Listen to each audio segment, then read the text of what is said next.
नमस्कार दोस्तों, स्वागत है आपका हमारे इस नए वीडियो में। दोस्तों, भारत को दुनिया वीरों की धरती के नाम से जानती है।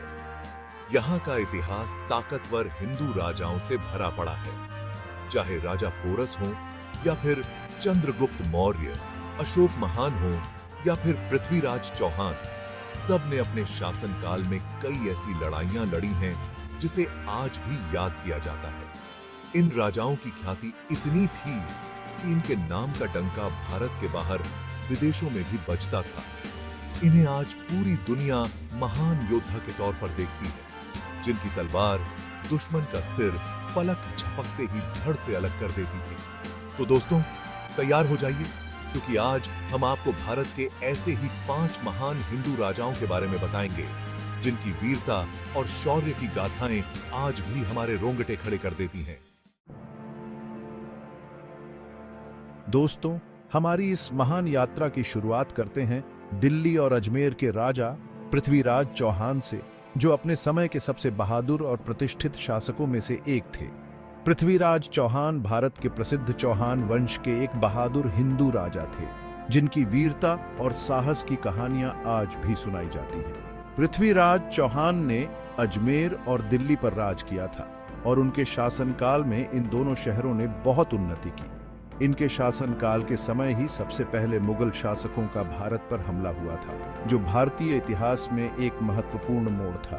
कहते हैं पृथ्वीराज चौहान इतने अधिक वीर थे कि उन्होंने 13 साल की उम्र में ही गुजरात के शक्तिशाली राजा भीमदेव को युद्ध में हरा दिया था, जो एक अद्वितीय उपलब्धि थी। जी हाँ दोस्तों, आपने सही सुना, 13 साल की उम्र। यह उनकी अद्वितीय वीरता और साहस का प्रमाण है। कल्पना कीजिए उस युवा शक्ति का, उस अदम्य साहस का। यह उनकी महानता को दर्शाता है। पृथ्वीराज चौहान सिर्फ एक योद्धा ही नहीं, बल्कि एक विद्वान भी थे, जो अपने ज्ञान के लिए भी प्रसिद्ध थे। वे 6 भाषाएं जानते थे, जो उनकी विद्वता और ज्ञान की गहराई को दर्शाता है। यह दर्शाता है कि वे ज्ञान और शक्ति का अद्भुत मेल थे, जो उन्हें एक महान शासक बनाता है। पृथ्वीराज चौहान ने अपनी वीरता से मोहम्मद गौरी को युद्ध में 17 बार हार का स्वाद चखाया था। जी हाँ, 17 बार। यह उनकी अद्वितीय युद्ध कौशल का प्रमाण है।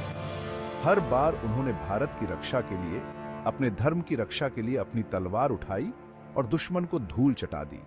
यह उनकी अटूट देशभक्ति को दर्शाता है। लेकिन कहते हैं ना कि किस्मत को कुछ और ही मंजूर था। उनकी वीरता के बावजूद भाग्य ने उनके लिए कुछ और ही योजना बनाई थी। साल 1192 में हुए दूसरे तराइन युद्ध में गौरी ने कन्नौज के राजा जयचंद के साथ मिलकर छल से युद्ध लड़ा, जो भारतीय इतिहास में एक महत्वपूर्ण घटना थी। इस छल और कपट के कारण पृथ्वीराज और उनके मित्र चंद्रबरदाई को बंदी बना लिया गया, जो उनके जीवन का एक दुखद मोड़ था। दोस्तों, अब हम बात करेंगे एक ऐसे राजा की जिनके नाम से ही दुश्मन थर थर कांपते थे, राजा पोरस। उनकी वीरता और साहस की कहानियां आज भी हमें प्रेरित करती हैं। भारत के महान हिंदू राजा पोरस का नाम जब भी आता है, तो एक भारतीय होने के नाते हमारा सिर अपने आप सम्मान से ऊंचा हो जाता है। उनकी गाथाएं हमारे दिलों में गर्व और सम्मान की भावना भर देती हैं। पोरस सिंधु नदी के पास के इलाके के राजा थे। उनका राज्य बहुत ही समृद्ध और शक्तिशाली था, जो उनकी कुशल प्रशासनिक क्षमता को दर्शाता है। उन्होंने सिकंदर के साथ इतनी वीरता से युद्ध लड़ा कि विश्व विजेता सिकंदर भी उनके साहस के सामने झुक गया। यह युद्ध इतिहास में एक महत्वपूर्ण मोड़ साबित हुआ। जी हाँ दोस्तों, जिस सिकंदर को दुनिया जीतने का ख्वाब था, उसे राजा पोरस ने भारत की धरती पर रोक दिया था। यह एक ऐसा क्षण था जिसने भारतीय इतिहास को गौरवान्वित किया। राजा पोरस का राज्य सिंधु नदी से लेकर चेनाब नदी तक फैला हुआ था। यह क्षेत्र उनकी शक्ति और प्रभाव का प्रतीक था। कहते हैं कि उनकी सेना में हाथी भी शामिल थे और उन्होंने सिकंदर की सेना का डटकर मुकाबला किया। हाथियों की उपस्थिति ने युद्ध में एक महत्वपूर्ण भूमिका निभाई। महान पोरस और सिकंदर के बीच हाइडेस्पीस का युद्ध 326 ईसा पूर्व में हुआ था। यह युद्ध इतिहास के पन्नों में स्वर्ण अक्षरों में लिखा गया है। यह युद्ध इतिहास के सबसे प्रसिद्ध युद्धों में से एक है, जहां राजा पोरस ने अपनी वीरता और रणनीति से पूरी दुनिया को चौंका दिया था। उनकी रणनीति और साहस ने उन्हें अमर बना दिया। हालांकि युद्ध के परिणाम स्वरूप राजा पोरस को सिकंदर के हाथों पराजय का सामना करना पड़ा, लेकिन उनकी हार भी एक वीरता की कहानी बन गई। लेकिन उनकी वीरता देखकर सिकंदर ने उन्हें उनके राज्य का शासक बना रहने दिया। यह सिकंदर की ओर से एक बड़ा सम्मान था।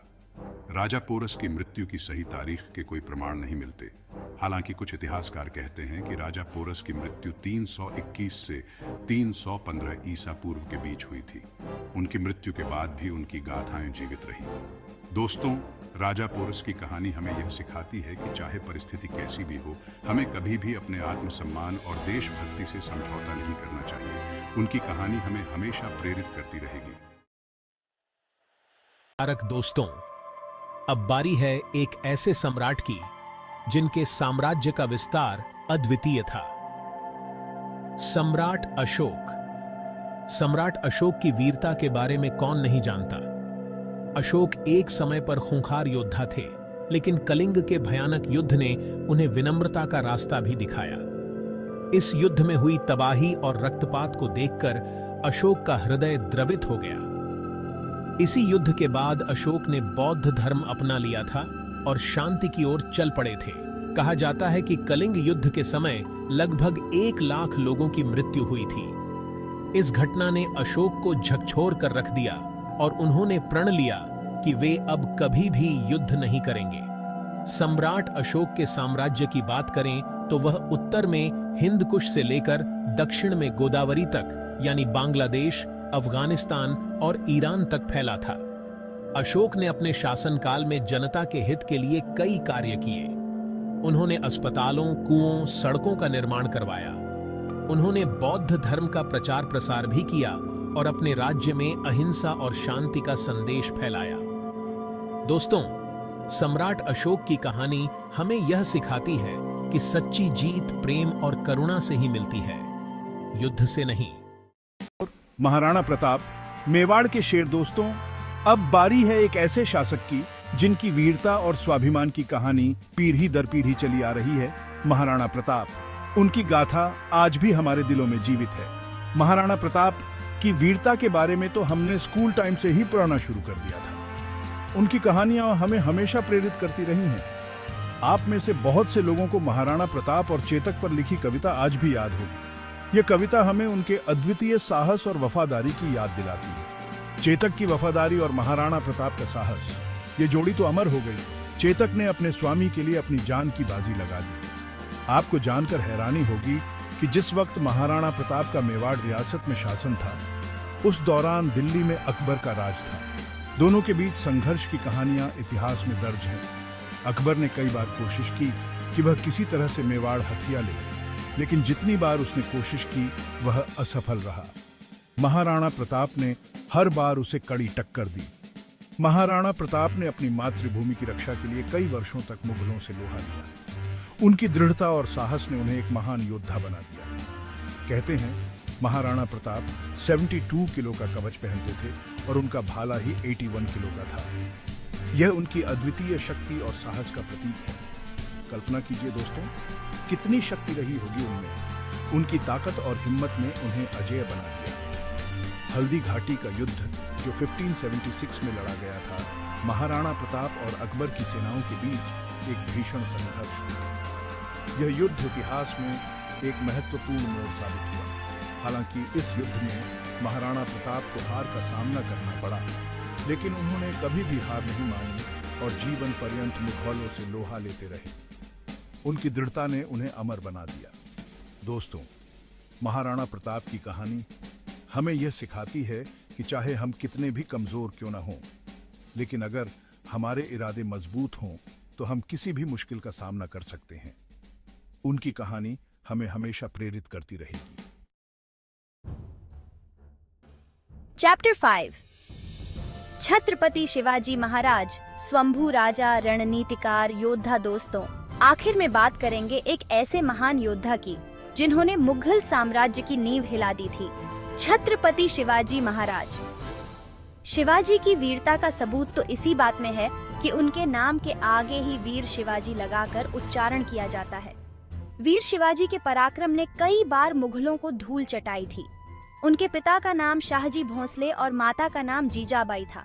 हालांकि कहते हैं कि इनका पालन पोषण इनके स्थानीय संरक्षक दादाजी कोंडदेव, जीजाबाई और समर्थ गुरु रामदास की देखरेख में हुआ था। शिवाजी शायद कुछ गिने चुने हिंदू राजाओं में होंगे जिन्हें लेकर कहा जाता है कि उनकी सेना में मुस्लिम योद्धा भी थे। वीर शिवाजी अपने युद्धों में अक्सर छापामार प्रणाली और गुरिल्ला युद्ध की नीति का इस्तेमाल करते थे। इसी रणनीति से उन्होंने कई युद्ध भी जीते। शिवाजी महाराज ने अपनी रणनीति, साहस और नेतृत्व से एक स्वतंत्र हिंदवी स्वराज्य की स्थापना की। उन्हें आज भी एक महान योद्धा, एक कुशल शासक और एक दूरदर्शी नेता के रूप में याद किया जाता है। ओत्रो। तो दोस्तों, ये थे भारत के कुछ महान हिंदू राजा जिनकी वीरता और शौर्य की कहानियां आज भी हमें प्रेरित करती हैं। ये वो नाम हैं जिन पर हमें गर्व है, जिनकी वीर गाथाएं हमें हमेशा याद दिलाती रहेंगी कि भारत की धरती वीरों की धरती है, बलिदानियों की धरती है।